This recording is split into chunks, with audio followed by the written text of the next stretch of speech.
Welcome to the all-new Season 4 pitch-off of Greenlight Maine. Over 6 episodes, you'll watch our 13 semifinalists give it all they've got to earn their spot in the Greenlight Grand Finale and compete for the $100,000 cash prize.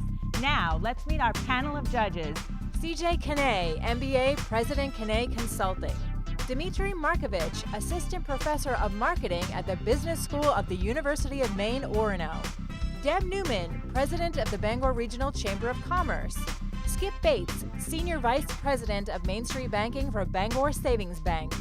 Marge Barker, Chapter Chair of SCORE Bangor. Dr. Brian Walton, CEO of the Acadia Capital Management Opportunity Zone Fund, will be our commentator this morning. And I'm your host, Julene Gervais. So let's get this pitch-off started. This episode of Greenlight Maine is sponsored by Husson University. You and Husson. A powerful combination, a smart investment. Have you heard of the autism salsa? And right off the bat, everybody's like, huh? Autism and salsa? My son has severe autism. We've been dealing with it for 18 years and he's made massive strides. So I just wanted to incorporate the two, a work program for folks with autism and a great product, salsa. Good morning, Stephanie Lay of Maine-Tex. As you said, my name is Stephanie Lay, and I'm the owner of Maine-Tex Salsa and the founder of the Special Foundation for Autism. And not only am I about to change the world of autism with salsa, we are also in line to be the next Newman's Own of our beautiful state of Maine. In 2002, my son was diagnosed with autism, and in that year, it was 1 in 500 children. Now we have it, and now CDC has reported 1 in 56 children, 1 in 48 boys. We need to figure out how to employ this population. That said, I posted a picture of my son grilling the tomatoes for this recipe that I've been making for many years. And within 2 weeks, I had 109 orders, a patent attorney, a food scientist, and the USDA. Stephanie referred to using a patent attorney to set up her LLC, but the patent attorney did not patent the recipe. Recipes are difficult to patent, so what she really has to focus on are barriers to entry. For her salsa. She's going to have to establish brand recognition so that she can be competitive long term. We have definitely reached our expansion in our kitchen. We cannot go any further. We were just approved for 24 more Hannaford, and after that is done, we will be in 123 stores, 4 hotels, 2 resorts, and 1 college, and that is all out of our little kitchen. My son is now 18, and he runs the grill. This is a child that they told me that would never do anything, and now he is going to be a millionaire grilling tomatoes.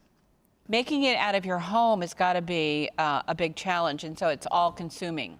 But it's also kind of hard to determine what your true costs are because you are using your home. And so what would you say your margins are? I'm saying that it's going to make about 30%. Go ahead. At least 30%. Yeah. At least 30%.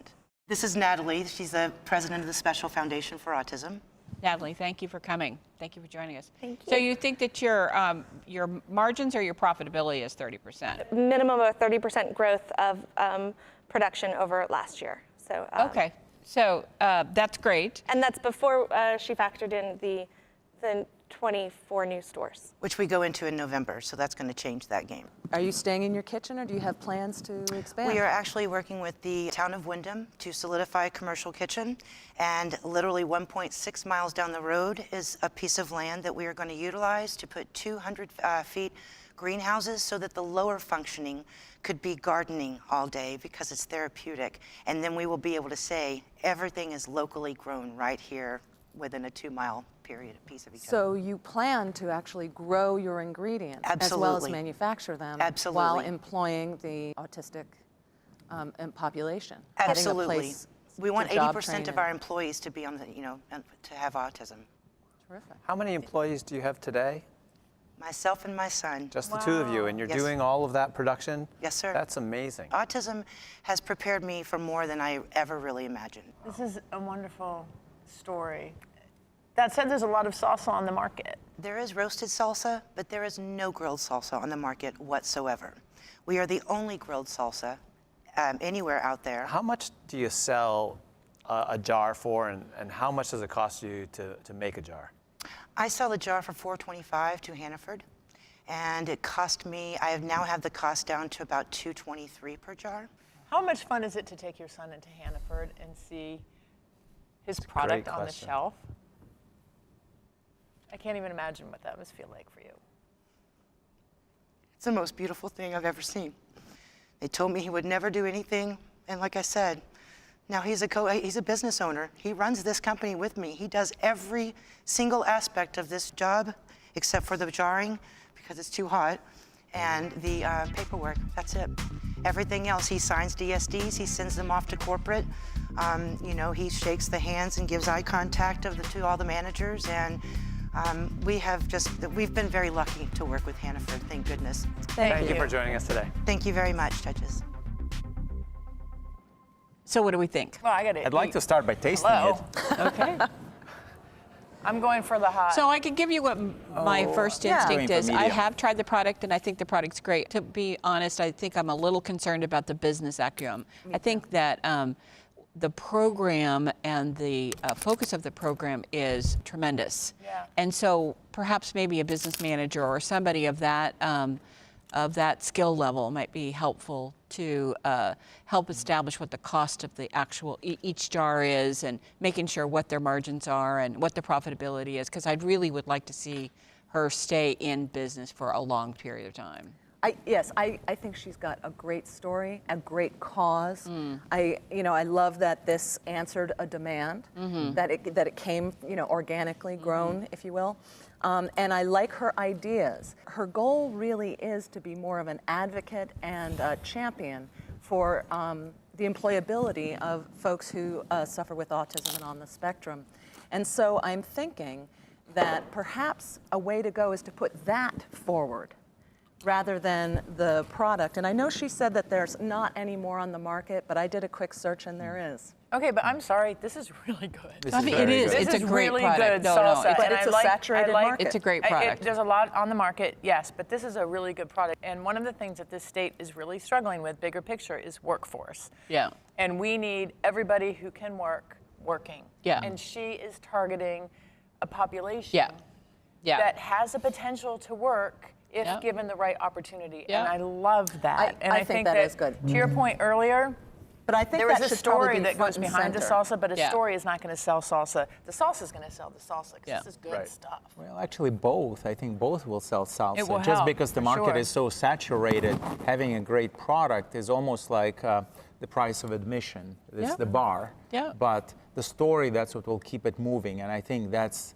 the primary factor that motivates Hannaford to That's what I think keep too. the The product story in is stores important here. and add stores. And that's what And I think it's she's at on a prime great location trajectory. in the stores. If you go down the salsa aisle or if you go down the chip aisle, you'll see them, and it's a very prime position. But again, if you don't have a good business model, that has a tendency to sort of dilute And I'm not sure that she has a overall model, success. more than kind of some I'm a little ideas. concerned about that. I just didn't hear it. That's all. She needs to have the right team. Yeah, She's got, exactly. She She has her does. passion Exactly. and her reason for doing this, so she needs to surround herself with people who I can agree. fill in those gaps. Well, I'm thinking that what might be helpful for her is to maybe get involved with the Easter Seals folks or the people in her area that are actually doing this and doing it pretty successfully. I think that could be a big help for her to either have a partnership, an affiliate, or at least learn how to go forward with this so it lives. And I would add that, when I'm looking at pasta on the shelves or salsa on the shelves, I do tend to purchase a product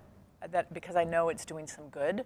Newman's Own is a great example you're right. of that. Yeah, I think you're right about that. So there is a lot of competition. There is a lot of noise in this marketplace. But if people know the story, you know what? I'm going to buy that because I know that I'm making a difference with that purchase. So that's definitely a plus. The story is important. Yeah, it's a great story. And front and center And it's really with the good story. It's good salsa.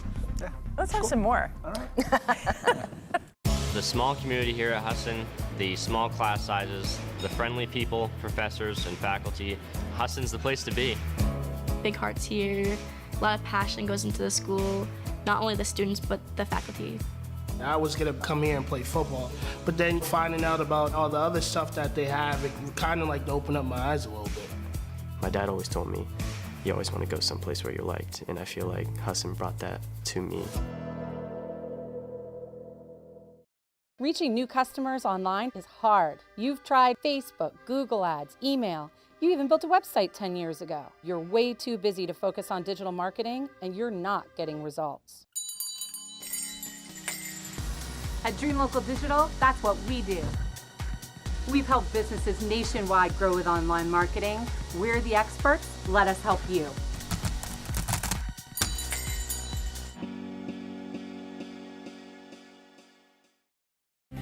For more information about the presenters and panelists on all the Greenlight Maine shows, visit greenlightmaine.com.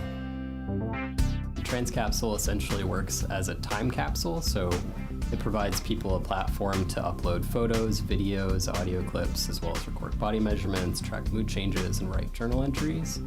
So instead of looking at the stories of other people who are trans as to benchmark yourself against them, it's more of benchmarking yourself against your own progress and seeing how much you've changed. We have Toby Tozier from Transcapsule. So I'm Toby and I'm transgender. And unlike a lot of the trans community, I didn't know that I was trans at a young age. Imagine you woke up this morning as the opposite gender as how you identify. That's how I felt every day. So I decided to medically transition from female to male. And when I started taking testosterone, my doctor gave me a spreadsheet that outlined vaguely what I could expect. And although I felt uninformed, I knew that I was making the right decision. So in the beginning, I kept a journal. I took photos and videos and recorded my voice to hear how much it changed. And when I felt like changes weren't happening fast enough, I looked back at these things and felt better about the progress that I had made. But eventually, everything just became really disorganized. It was kept on different devices, and it was impossible to see a linear timeline. I knew that there had to be a better way. So I surveyed over 150 people within the trans community and found that 97% track their progress or plan to once they start taking hormones. That's when I came up with the idea for Transcapsule, the first app tailored for the trans community to document all aspects of transition. So from uploading photos and videos to recording body measurements and audio, Transcapsule offers a way to keep track of all of this data. In 2016, the Williams Institute conducted a study. They found that there are 1.4 million adults in the United States who identify as transgender. But this data was only gathered by the CDC, who added gender identity as an optional question on an existing mental health survey. There still isn't a way to accurately determine how many trans people there are nationwide. But Transcapsule could help provide this data. It can also help grow research on the effects of hormone therapy over time, helping doctors provide trans patients with better care. One of the challenges that I see with the app is that there could be privacy issues. So if you are disclosing health-related information, some people might not want that information disclosed, so there's going to have to be some privacy protections on the app that will help people, stay safe while sharing information that others might find useful. Currently, I'm looking for funding and a trans developer from Maine to help develop the app. And in a world where my community faces discrimination every day, and in Maine, where 7 people committed suicide in 2017, there's no better time to build this app. How did you conduct the survey? Yeah, so it was online. I hosted the survey through Typeform on my website, and I drove traffic from ads to collect some of them. A lot of it was word of mouth, but it was people from all over for different identities and different points in their transitions. I was on your website, and I just loved reading the quotes from users and how much this is having a positive impact on their life and their journey. How much money are you looking to raise, and how will those funds be put to good use? Yeah, so it will cost about $40,000 to get the app fully developed. But yeah, so that's the majority, where the majority of the funds will go, and then the rest will kind of go towards marketing and helping to get it out there. How are you going to make money? How are you going to monetize the app? It will either come from users, so it could be like a monthly subscription model type thing where they pay $3 or $5 a month just to have access to that cloud storage because they're such large files. But I'm also looking into sponsorships from healthcare companies, so pharmaceutical companies and insurance agencies, and seeing if it can come from that standpoint and then be free for all users to use. The best thing about applications or apps is that they are a monetary unit all by itself. They're a way to make money. Marketing can be done through in-app purchasing. All of those things make an app a very versatile resource for an entrepreneur. Are there any other apps like this out there? No, you're the first. The first. Yeah. And how many users do you have now? So none. So it's still in the the app prototyping is phase. still in work in process? Correct. Yeah. If you had 40,000, what is your timetable? Will you be able to go live immediately, or is there going to be a lead up to that? So it'd be about like, I'd say 3 months turnaround. So just to get the beta released, and then it'd be And testing. you're in the process of raising funds now, aren't you? Yes. Yeah. Yep, still getting there. Oh, good. It's a tough road, but yeah, I'm looking into grant funding and other sources of funding. I tried the crowdfunding route, and so. How did that go? It drummed up a lot of interest, but I think ultimately funding can't come from the community itself. It needs to come from people who want to see our community succeed. Are there apps that could be repurposed? For example, maybe apps that track weight loss. Yes. That essentially similar to what you're doing. In that they track a journey. Mm-hmm. Yeah, that's correct. Yeah, I've been looking at those for inspiration, and actually a lot of the community uses that type of thing as like a supplemental. It's like the closest that you can get. I just think it's a wonderful thing that you're doing, not just for the users, but for everybody else to really understand what this journey entails, and also for medical professionals to get have a much better understanding of what people are going through. And they could be your sponsors. And educational. Yeah, absolutely. So community education as well as its original intended purpose. That's a really good point. It's wonderful. Because that's an area where our society is not well educated, including myself. Toby Tozier from Transcapsule, thank you very much. Thank you for having me. Thank you for what you're doing. Thank you. So that was a great presentation. Incredibly innovative. Yeah. First of its kind that we know of. Yeah. It's very early. Yep. Very early stage. Being so early, there's a lot to do around fundraising, certainly developing the app, building the right team to then continue to grow it, market it, and raise the necessary capital. There's a real opportunity here. I did get the sense of a big infrastructure behind him. So I would really like to see him to be able to reach out and get some other folks that might be able to take some of that load off of his shoulders. I hope that somebody watching this show today just steps up and says, I'll volunteer to develop that app, you know? Yeah. That's what I was going to say. I think Toby did a fabulous job developing the case statement and the need. He could go nonprofit with this and use grant money, get $40,000 to develop the app. Or if it is a vehicle for making money, you could do a lot of good and create a great advertising platform for companies that service that market. Great. All good thoughts. Thanks, guys. Reaching new customers online is hard. You've tried Facebook, Google Ads, email. You even built a website 10 years ago. You're way too busy to focus on digital marketing, and you're not getting results. At Dream Local Digital, that's what we do. We've helped businesses nationwide grow with online marketing.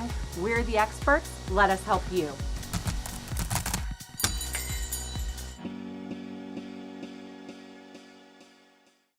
We're very proud of the product we make and the way that we make it. The most important features of our original dog vest are in its design. Traditional lenders, they steer away from unproven track records. In you come. Hold up. CEI gave us the opportunity to build a track record, show that our future path will be more solid than our past. For more information about the presenters and panelists on all the Greenlight Maine shows, visit greenlightmaine.com. From a family of entrepreneurs, and I just always see kind of opportunity everywhere I go. I had good access to rope. We decided, what can we make with rope? Rope doormats, and we love to make practical, durable, rugged things that are beautiful and have great design. Logan Ratcliffe with the Rope Company. You may begin when you're ready. The Rope Company makes products that fills the lives and homes of the people that love this Maine way of life. What do you think of when you slide on a pair of Ella Bean boots or an Old Town canoe into the water?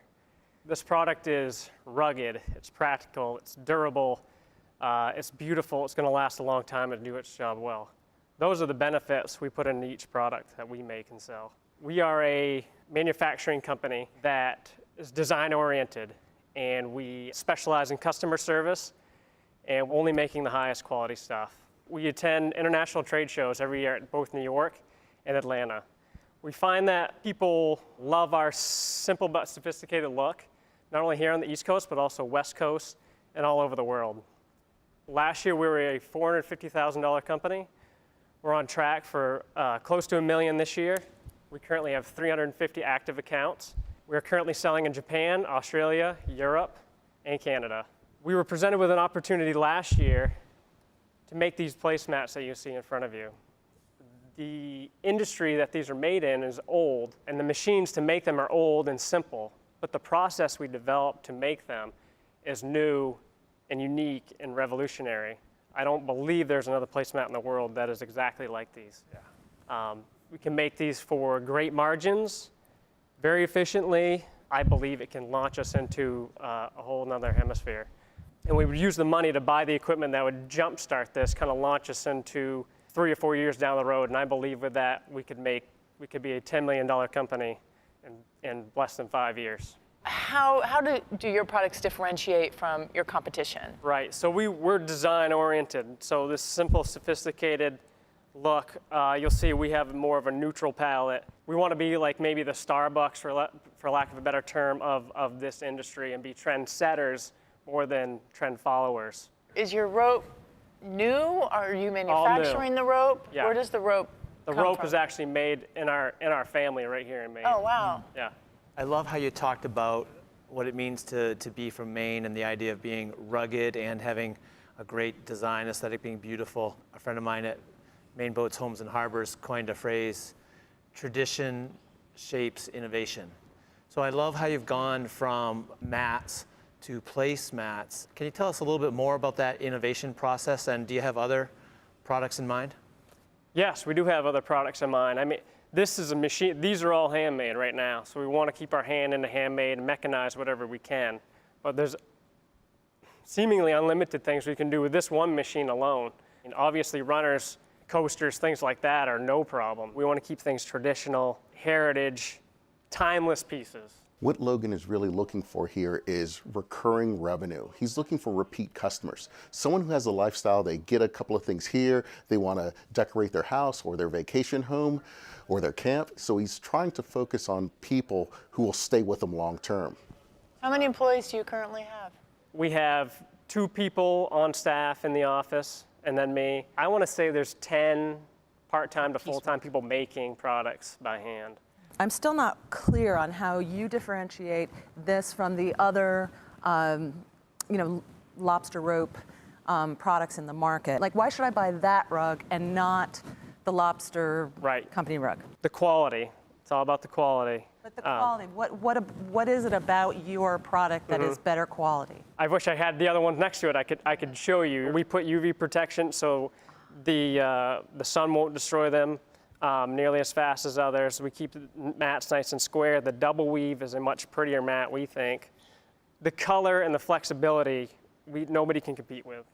So that's the big difference. And then the revolutionary process, the guy that developed those is actually my grandfather, and his dad came over from England in the lace process. And they had a lace mill, and this is kind of comes off of that. He's set up. I don't want to get too involved in the details and give stuff away, but and I know I'll tell you it's a different process. Looks like we're out of time. We have plenty more questions, but we have to wrap up now. Thank you very much for the presentation. Thank you. Thank you. How many accounts did 350 accounts. Yep, 350 on accounts. track to make $1 million in sales this year. That's And I think that goes to the point that we were talking about earlier, that they sell wholesale. They sell wholesale, Right. and This thing is huge that up. kudos to, wow, it's beautiful. heavy. I was really I like impressed. the We didn't share this with Logan, double but weave. The marketing materials that they have put together are top rate, really quality, and you can tell Great this design. is a wholesale And catalog, these top notch. are, and now I understand why they're the flexibility they are, because of the lace. Right. Yeah. They're really nice. They're I really. think he's on the cusp of something big here. I love Yeah. the design aesthetic in these marketing materials, and as it gets finer and finer, he's going from what is kind of a cliched thing into a more cultured look to it, and it's going to have broader application outside of tourists in Maine. Yeah, and I think that's what their original I think they fell into this, but I think that's the original, because this will help support the business, the larger that business. will be probably Yeah. a lot of the bread and butter. That'll go. And the margins are there to support the rest of it. Well, as soon as you mechanize it too, it becomes so much more profitable and scalable. And then if you do coasters and you do runners, you know, all of a sudden every like camp or cottage in the state will have, you know, sets of these, and you know, who knows what they can do from a design standpoint. I am concerned that they're going into a market where I see these everywhere. You know, I was wondering, is this easier to clean?